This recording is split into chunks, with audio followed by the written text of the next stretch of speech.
Kawadhi nyime ni piny Kenya kawuono riwore gi piny mangima e dhialo kedo mar Kedi marachar. Kedi ma itiyo godo gi jogo manigi ng'ol mar wang'. Jokanyo kwayo sirikal mondo chiw puonj e wi luoro kedi no ahinya to ne joriembo ma giwacho ni ok chiw thuolo makare ne jok matiyo kod kedi no e tayo wuodhegi. Nyasi ma kawuono ne obagi e alap manyayo. Riwruok e kind piny Kenya kaachiel kod Society for the Blind. Jokanyo olero ni midhiero ma joma nigi ng'ol mar neno kaloe ka giwacho yore mathoth maricho kendo ketho kede Moyiedhi makonyogi e wuoth.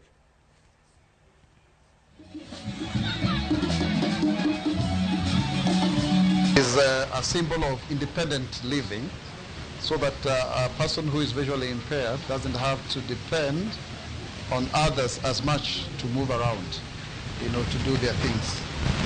In Kenya, we still struggle with this because our built environment is not very conducive.